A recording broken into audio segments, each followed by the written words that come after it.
is KMTV. We break the news and place it right on your telephone. My name is Alex Divine, and I'm, of course, one of your hosts. KMTV, your best bets.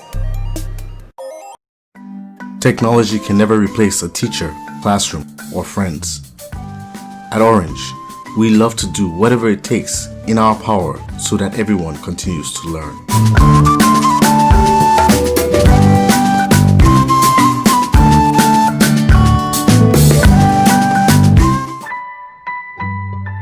Orange.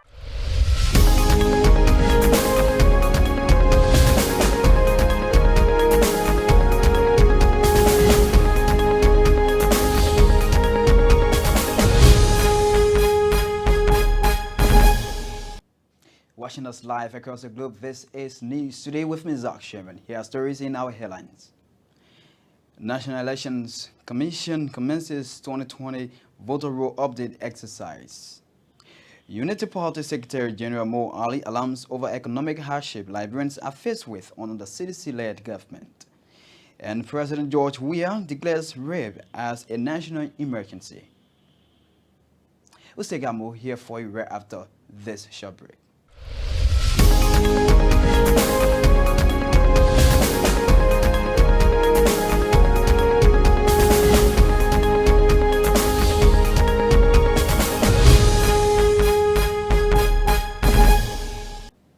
Welcome back and thanks for staying with us.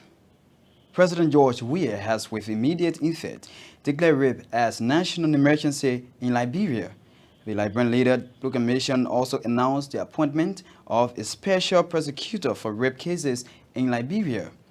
Of late, there has been an increase in rape in the country.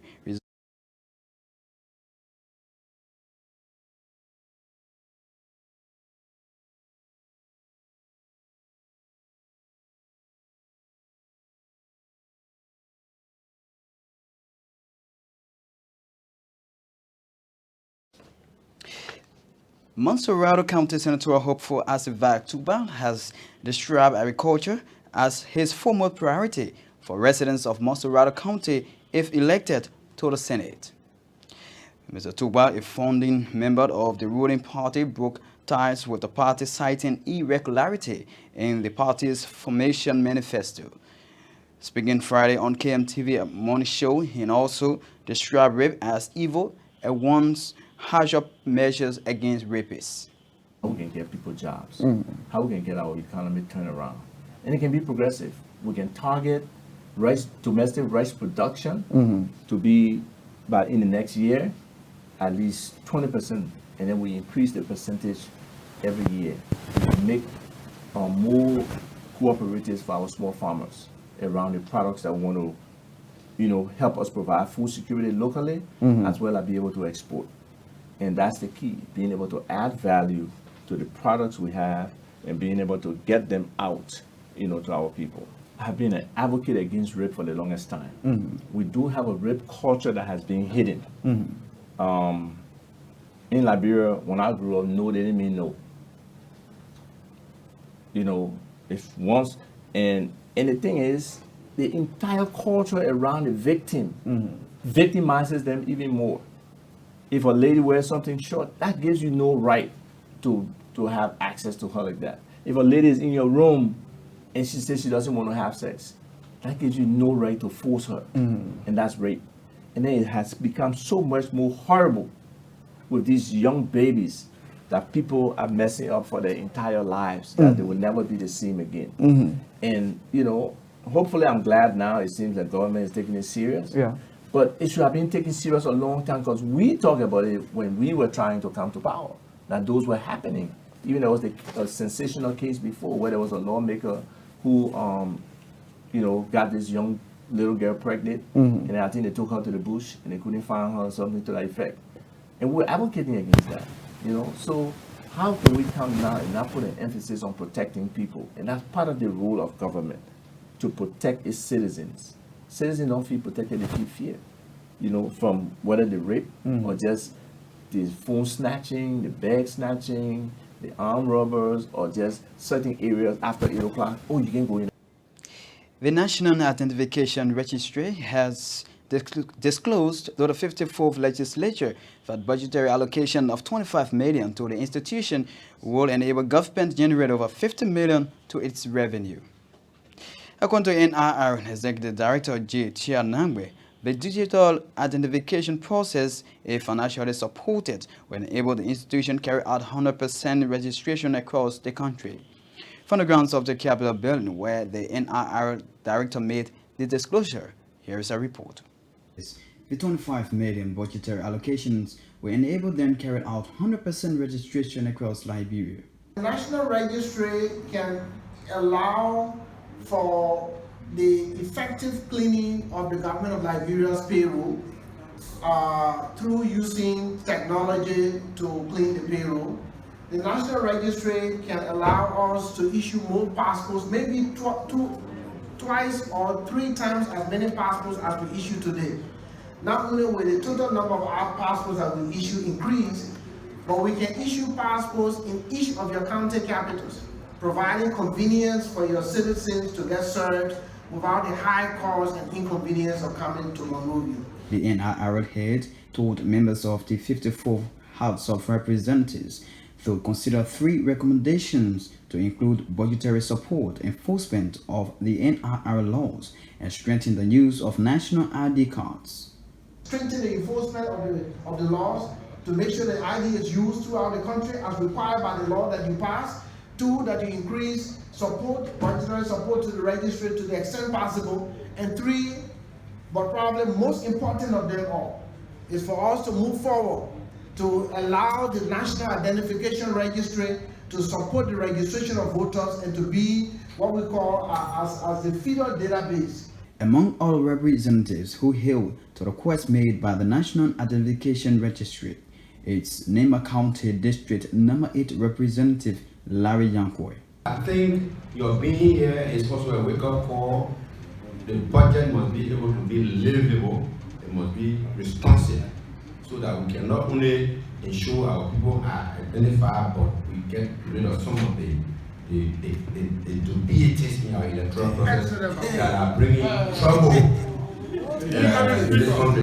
As part of its economic retrieval plan, House Committee on Economic Recovery has assured plenary of the committee's commitment.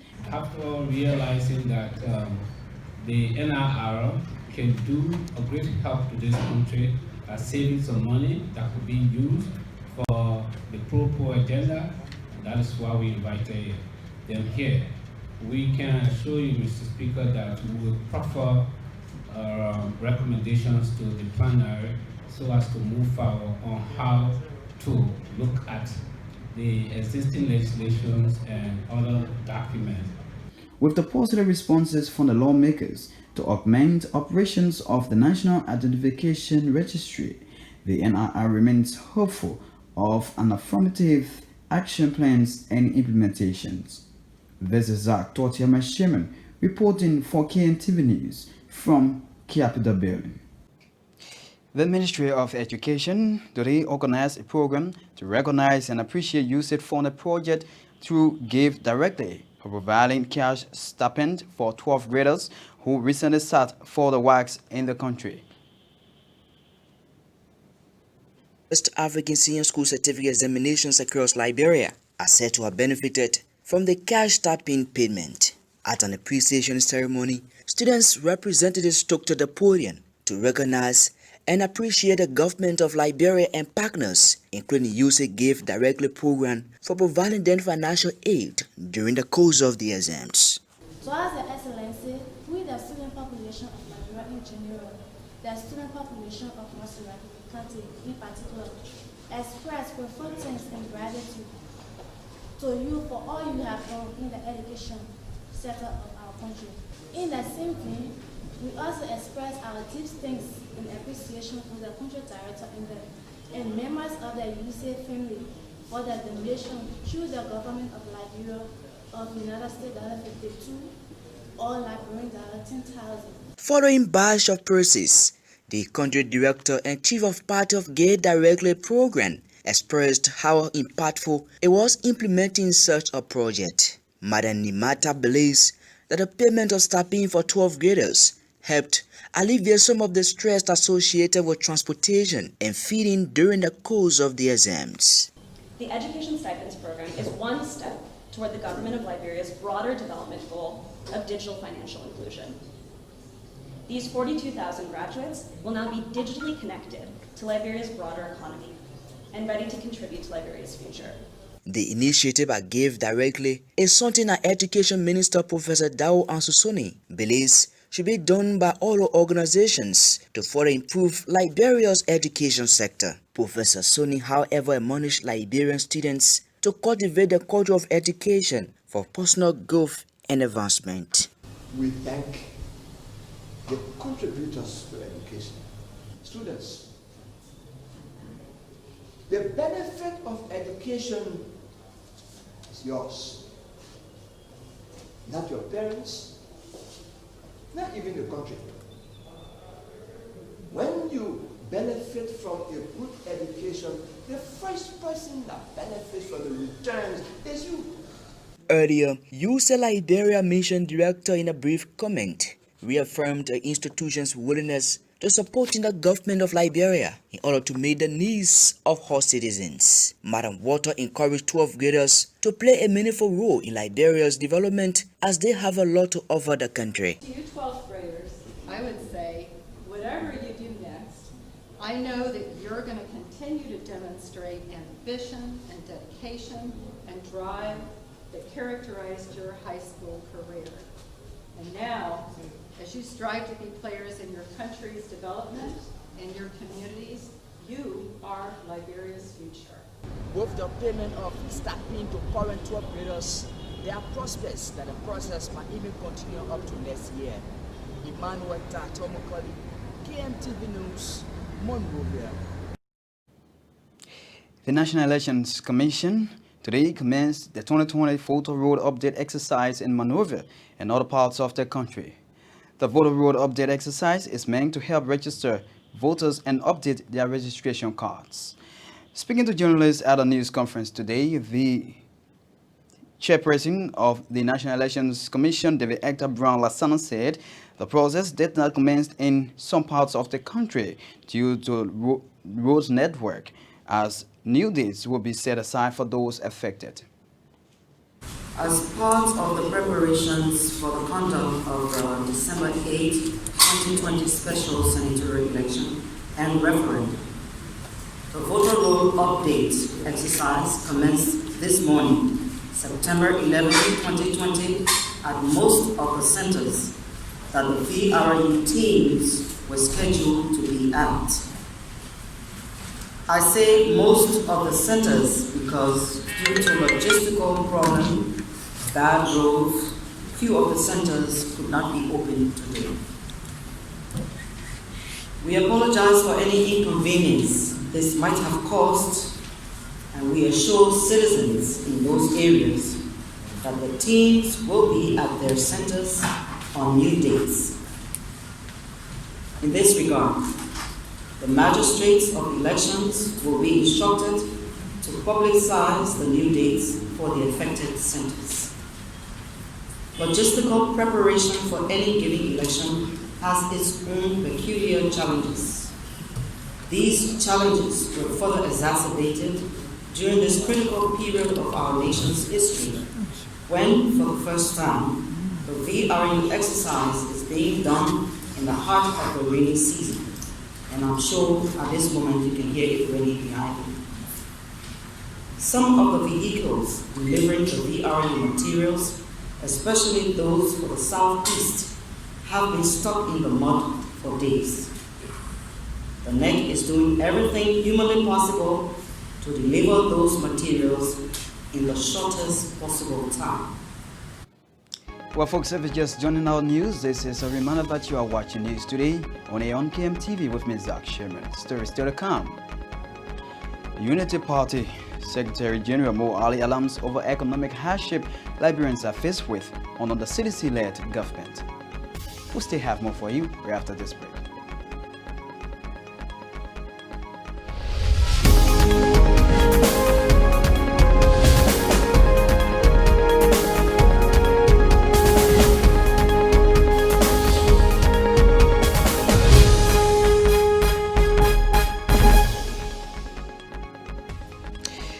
Unity Party newly elected Secretary General Mo Ali says Liberians are experiencing economic hardship under the CDC-led government. In an interview with KMTV Morning Show, Mr. Ali argued that if the current government inherited a broken economy from the past government, they should publish the turnover notes of the previous government. The deal was bad. She had to renegotiate it. When you do those ones, then people believe you. Now you come out to say we made broken economy. What exactly is your definition for broken economy? To say it in your mouth, that one thing. Yeah. And to prove it by document, that another thing. I am on record for asking this government to audit the last government. Audit the last government and then report to the Liberian people, oh, when we took over from the Unity Party-led government, we made $0 in the coffers. We made $0 in our foreign reserves. No businesses were running. There were no companies in the country. Because when you say breaking economy, nothing there. The business companies closed down. Businesses are not operating. You mean anything? We met when we inherited the government. The past government are all the civil servants 10 months or 1 year. When you outline everything, then we'll believe you. When President Sirleaf took over, she was exactly able to see how much she inherited in the foreign reserve. It was almost zero. How much she inherited at the central bank. It was almost. She listed everything and reported them. So at that time when President Sirleaf, there were no company. There were no metal steel. The deal was bad. She had to renegotiate it. When you do those ones, then people believe you. Now you come out to say we made broken economy. What exactly is your definition for broken economy? You said it, President said, he said, hey, check a break. We left $150 million in our foreign reserve. The government did a turnover note of everything. Your people, including the current information minister, who was the information minister of that government, was part of that transitional team. They did turnover notes. All of the ministries and agencies, one by one. Okay, go your turnover note now, publish it. But overall, why has this government refused to audit the past government to tell us exactly what they made there? Montserrat County Senator Abraham Darius Delon has called for a repeal of the Code of Conduct so as to give appointed officials the right to resign their positions when their nominations are accepted by the National Elections Commission to contest elections. The Montserrat County Senator described as unfair the current law which calls for appointed officials to resign their post 2 years prior to elections. I should be submitting two more bills, for us to review the Code of Conduct. One, the part that has to do with election. It is my view that it is unfair for us to ask people to resign 2 years to election if they want to contest in regularly scheduled election. We sit here. Sometimes we can be 1 month old here in the Senate, and there's election for president we can contest and leave our whole years of tenure still there and create by-election. People from the House can decide that they won't be senator, even when they still had years on their tenure in the House. They're free to exercise that right. When people in the executive want to contest, there should be no law constraining them to resign 2 years to election. No, I think anybody in the executive wants to contest for elective posts, upon their nomination being accepted by the electoral body, they should resign from the job that they own. I will be submitting a bill seeking to amend the provision of the code of conduct that talks about asset declaration. The law says you should declare your asset. We want to go further to allow the law to compel you to publish your asset. Because when you declare your asset, it's secret. What the essence of doing secret declaration?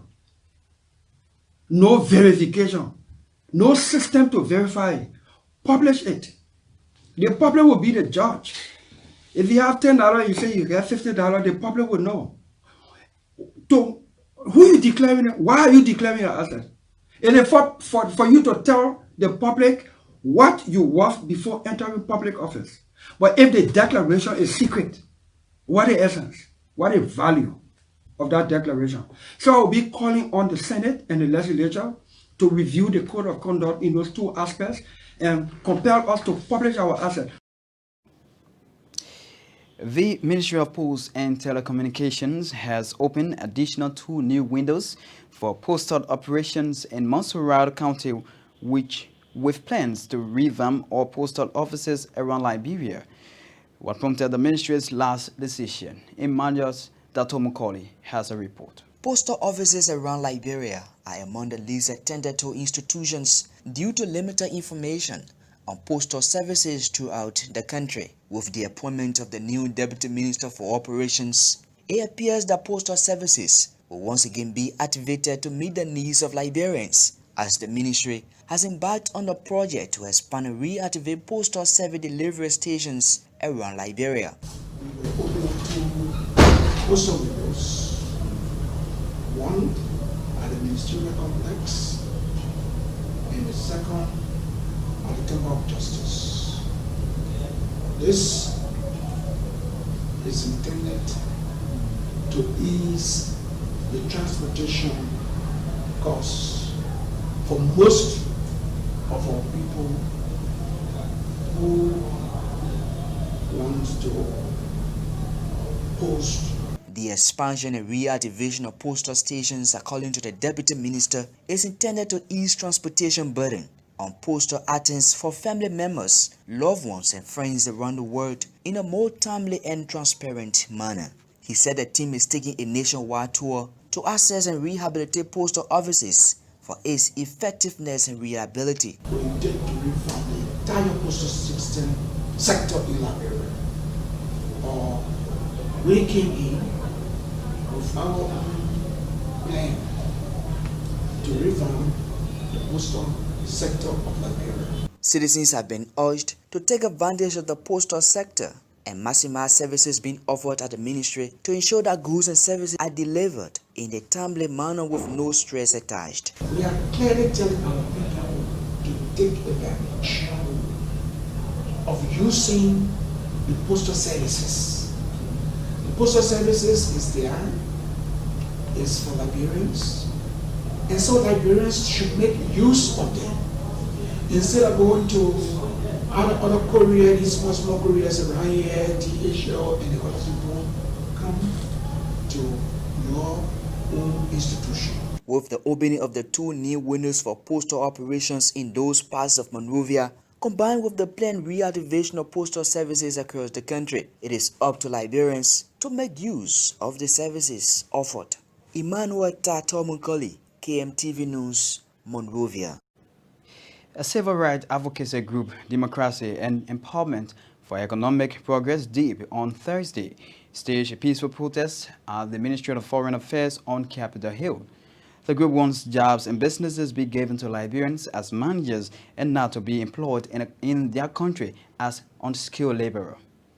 What appears to be a drama of a tapish and an editor was displayed in front of the Ministry of Foreign Affairs today. It comes after a civil rights group, Democracy and Empowerment for Economic Progress, DEEP for short, converged at the main entrance of the Foreign Ministry to present a position statement to the office of the President. The group is advocating jobs and businesses for men, women, and youth of Liberia. They want contracts in Liberia be given exclusively to Liberians. We said Liberia should be given back to Liberians. And the job, the contract, and everything, according to our constitution, is what we want. Their presence prompted Deputy Minister for Administration at the Ministry of States to come down and hear what they had to say. It is our hope that this communication mustered the courage in your support and your agenda of national building. In this nationalistic endeavor, deep request that your government initiate the fulfillment of every line items within the 40 working days. Upon the reading of the position statement, Minister Blambo had this to say. 73 lawmakers to represent their interests, and 30 senators, making them 103 to represent their interests. So petition like this, I think it's supposed to go to the legislature who represent the people of Liberia. That one. Number two, to give an ultimatum to the office of the president. Accepting it will compel the president to do what you want him to do right away. So I will advise with respect, just by putting that ultimatum in there, 40 days ultimatum, I will advise that you direct your petition to the legislature or resubmit it with that ultimatum being taken out. Minister Blambo comments was not welcoming in the ears of Abraham D. Sedu, national chairman of DEEP, and they both went into these exchanges. The minister has his own right to do what he wants to do, so he can go ahead with that. Will you please just read out this particular paragraph? It is our hope that this communication mustered the courage in you and support your agenda for national building in this nationalistic endeavor. Deep request that your government initiate the fulfillment of every line item within 40 days. Maybe you were thinking that I don't know English. No. We are not in that. I know that what you say. That's what you say. You say I read your statement. I don't know what is in your statement. But by you saying requesting that you do this within 40 days, what is that? Interpret it for yourself. It's just simple. What makes it simple? Requesting. Mr. Even you request. Mr. Even if you request and you attach a time frame to it, what does that mean? Mr. Minister. Mr. Minister. If you requesting me to give you this form, give it to me in 2 minutes. What are you trying to do? In that means pay attention to what we are requesting. No. I will be comparing my boss to do what you're saying. Are you the one or you are taking delivery? You are? As long as I'm taking delivery on behalf of the Minister of State, who will then present it to the President, your statement there, the last paragraph, will be an obligation. Because if it's not done, we'll come back tomorrow and say, we said we wanted it in 40 days. But why will you not want to? Why can you respond so to us? erase it from there, then I will accept it. Do you have any fear? Hey, come on. Amidst the hurrying and putting, the minister accepted and promised to deliver deep position to President Weah. Aisiniba, KMTV News, Monrovia. Aisiniba with that report, folks, bringing us to the climax of news today. But before we go, here once again are the headlines. National Elections Commission commences 2020 voter roll update exercise. Unity Party Secretary General Mo Ali alarms over economic hardship Liberians are faced with under CDC-led government. And President George Weah declares rape a national emergency. And now, folks, we want to say thanks for your viewing pleasure. Join us on our next presentation of news today. Until then, my name is Zach Sherman. Have yourselves a wonderful weekend.